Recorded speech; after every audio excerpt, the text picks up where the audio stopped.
today, we have got 3 eminent speakers here. The first one is Madam Soma Chattopadhyay, Chief General Manager from Indian Oil Corporation. She is MTech in Petroleum Refining and Petrochemicals. She has also done International MBA Diploma course from Slovenia. With 30 years diverse experience in refining and petrochemical operations and expertise in technical services, she is well versed in process design and technology. She was instrumental in successful commissioning of Paradip Refinery and many projects of Haldia Refinery. She has presented technical papers at various conferences at OSD, CII, ETM on behalf of Indian Oil Corporation. She is also a faculty member at IIPM Dehradun and IMA Haldia. Currently, she is leading the team responsible for identifying decarbonization strategies of IOC refineries and implementing digital solutions for operational and energy efficiency improvement of all 9 refineries of Indian Oil. I request her to present her technical paper on this. Good afternoon. Thank you, sir, for the introduction. And I'm really feeling privileged and humbled to be here today and able to speak on the occasion of technology enabler for to bring the change to improve the environment. Now, being in Indian Oil, I'll talk about the emission related to the air pollution, which as refiners, we emit about 80% of the total emission of Indian Oil. And we have the most important role and responsibilities to control this. Now, we all know that the average CO2 concentration is reached, has increased to more than 400 ppm in 2023, and which is far more than the figure of 1 decade ago. This, if not mitigated, will really lead to a situation where the human life and the existence on Earth, the habitants will be in great trouble. So this change, if we need to mitigate it at the source, and the CO2, which is as we process from being in refining business, as we process fossil fuels, the major contaminants or the major pollutant is CO2. So the CO2 capture is the most important aspects of our net zero, of our emission reduction measures. So this presentation, I'll try to speak a little bit on the emission reduction measures which we have taken, and where the technology has to play a very important role, and it is still not matured at many places. So the refinery wise, our emissions figures are shown in the graph, and if you see the total number, it is 24 mmTPA of carbon dioxide, where the scope 1 emission is the 23, more than 23. So it is a scope 1 emission which we need to reduce at first. As 2046 is our net zero goal, which has been framed up after COP26, declared by Prime Minister, as 2070 is the net zero year. So within 2046, we have decided to reduce our operational emission, that is scope 1 and scope 2 emission, to zero from the present level of about 23 to 24. Increased level after expansion projects are implemented to 40, and from 40 to 0 is our journey. It's a very tough and challenging journey, which I'm going to reveal a bit in this presentation. Now, out of this 40, as the first one, see if I can show the cursor, yes, 25 MMT CO2, that can be mitigated by energy efficiency, that is using adopting efficiency improvement measures, fuel switching, like use of fuel which is having lower carbon intensity, shifting to grid power, that is straight away to reduce the scope 1 emission, use renewable energy so as to reduce the capacity requirement of the captive power plant. Against NG to CBG, which is the ultimate, because NG is also a component of, it's a fossil fuel. So though it's having much lower carbon number. And then ultimately NG to green hydrogen. As we all know that hydrogen is the most important utility of refining process, because it is a part and parcel of all the hydrotreatment unit processes. Now after we are able to mitigate this 25 MMT number, we enter into an area which is hard to abate.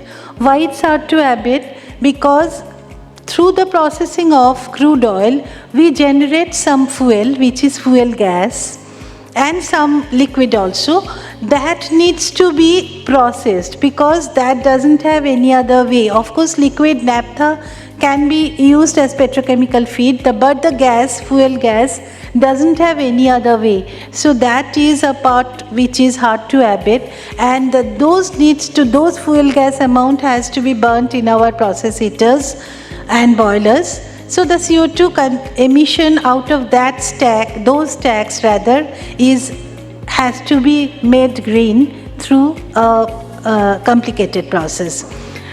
Other offset, if you, after doing all those technology implementation, whatever is balanced, that balance has to be mitigated through tree plantation, through carbon credit and all.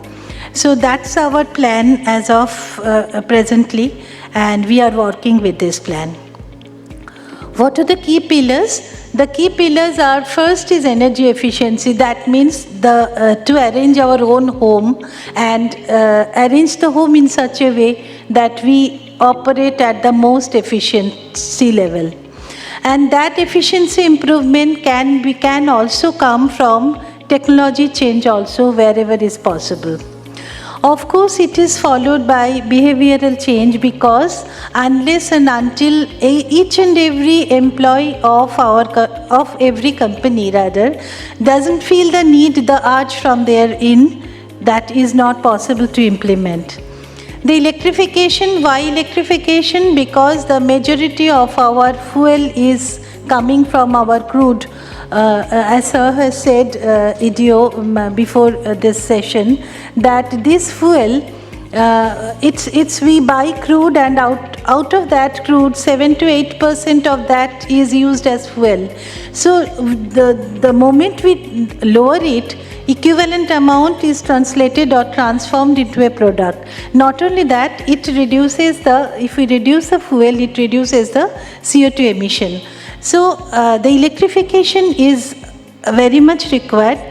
Electrification means the drives which are operated by steam, the power plant equipments which are operated by steams, those needs to be reduced. And this electrification should be supported by, backed up by renewables, so that somewhere else scope 2 emission is also reduced. Even if we take the power from grid, unless and until that grid is supplied by coal, the scope 2 emission or the total country emission is not going to reduce rather. Then hydrogen. Hydrogen is, whatever hydrogen we produce today is grey hydrogen. This grey hydrogen has to be converted to green hydrogen. So that is either by implementing CESAs or by implementing green hydrogen. Basically it is and or. So that way we have to work on it. And ultimately the hard to abate part has to be mitigated by carbon capture, utilization and storage. So these are our main pillars. How we have framed each of these levers into a number, just to identify that the potential of each and every initiative in our total business process. So if we see that the scope 1 and scope 2 measures within refinery division is 7.57, about 8 million metric ton, which we can reduce. And that reduction will come through a combined initiatives, as has been mentioned here, ENCON schemes, 3G ethanol, green hydrogen, natural gas, that is fuel switch, drive conversion. I'll just explain it a little bit in subsequent slides.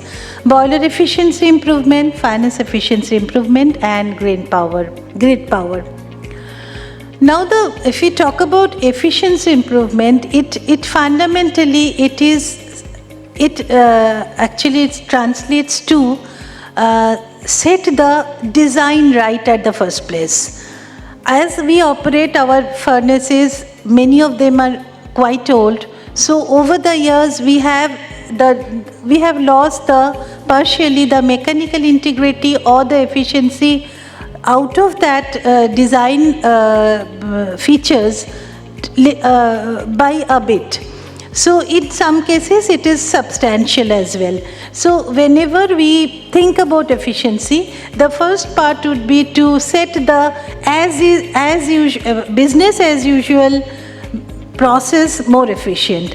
How that is important, because sometimes we see that an instrument failure or a simple relay failure, electrical system failure, causes a big interruption of the process, which ultimately results much more emission of CO2.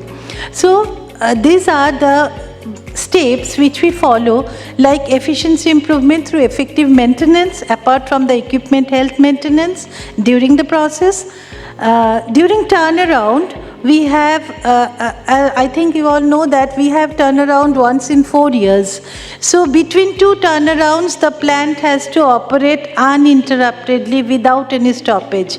So during turnaround, the workmanship, the technology improvement, whatever deficiencies has developed in these 4 years needs to be addressed in a very, very meticulous and diligently, so that once we start the process, we run flawlessly the unit for next 4 years.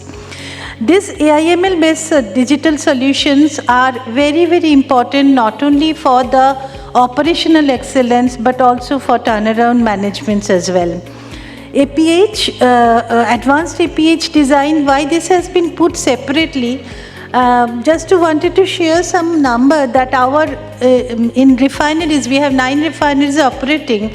We have about 220 numbers of process furnaces, process heaters, which consume about 4,500 Gcal per hour of heat energy. And this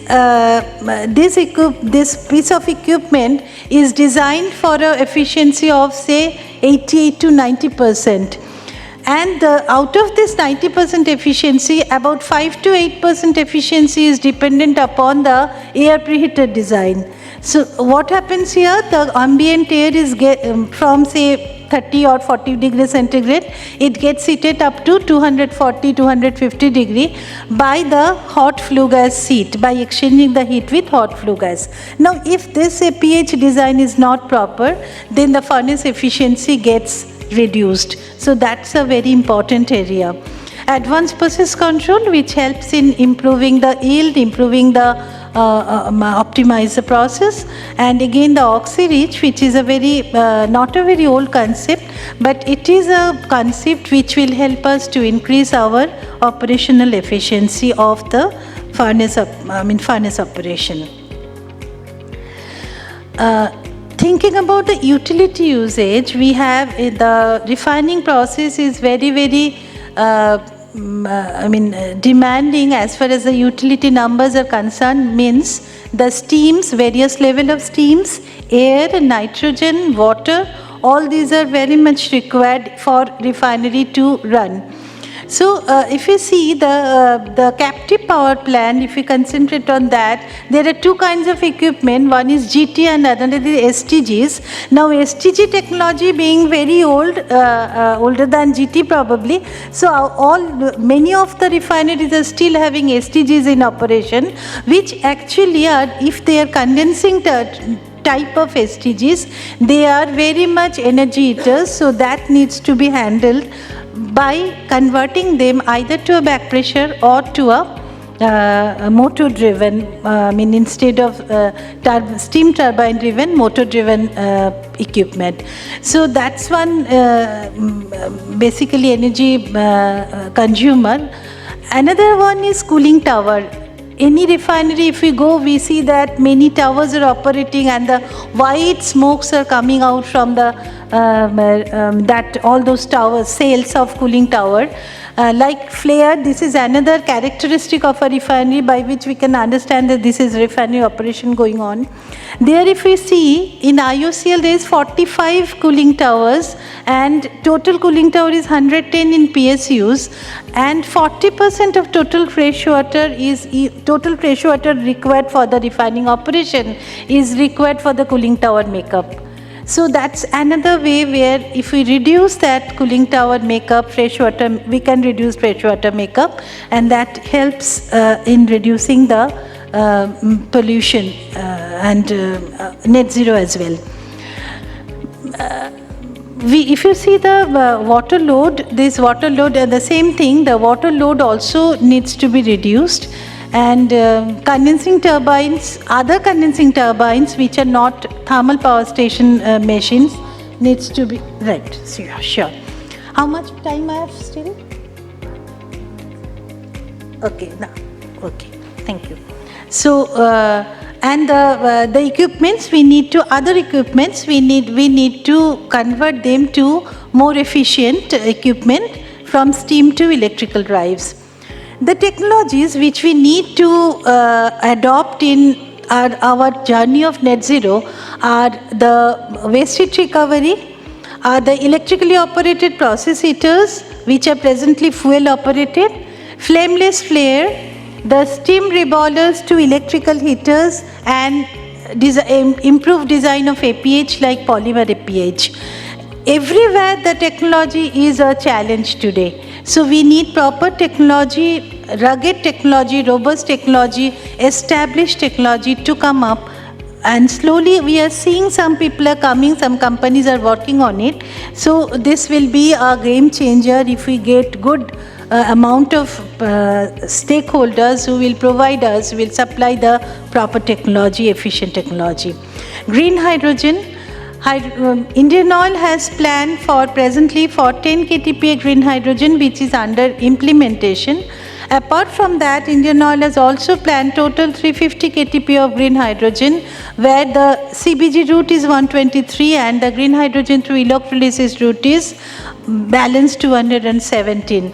But the green hydrogen production upscaling challenges are many. As we all know that the efficiency, the cost, the affordability, the infrastructural requirement and the water management are also the key factors for adopting these green hydrogen projects in Indian Oil and every other industry as well. Now there are technology advancements which are going on. I'll mention a few of them. Which one is CSUS, which as I have said that the hard to abate portion needs to be captured through a carbon capture and utilization technology, where in upfront for the utilization part we are working with ONGC and OIL, but the capture technology also is high cost technology. It requires high energy consumption, and for the utilization part also we need lots of infrastructure to be in place. So all these things needs to come up at a place where this technology is affordable and implementable. Hard to abate emission, one is the CSUS. There are many others actually. CO2 to chemicals are coming up. Electrochemical process which are very lucrative once we see it, but there are very few players who are coming up for this electrochemical reduction for utilization of CO2. Biological conversion is again the microbial based, which is lot of researches is going on. Chemical catalysis, where we see that many processes we can use is CO2. For the conversion of CO2, that microbial catalyst can play an important role. Other things are waste heat recovery, advanced catalytic process, EVs and advanced monitoring and control, all these fields we need good technologies which we are adopting. Our R&D also are working relentlessly to implement the technologies in many of these aspects, but we need to have many more players to come in. With this, I end here, and I would like to say that to achieve net zero in operational emission, technology advancement is a prime enabler and a concerted effort from not only from the refiners but from all stakeholders are required to achieve this mammoth goal. Thank you very much. Thank you, madam, for the presentation and for presenting the approach of how see towards achieving net zero goals by 2046. Out of the key pillars, what you brought out, a couple of things which is good for everybody to understand and learn is the behavioral change that you are focusing upon. The CCUS, of course, as you said, it's costly, but anyway, that is going to be one of the important things for all of us to go for. Drive conversion is another area where we can have the fuel what we are using it now for a better alternative use. And same goes wrong with the fuel switch also, wherever we are using HSD, whether we can replace it with CNG or CBG or not. So thank you so much for your presentation.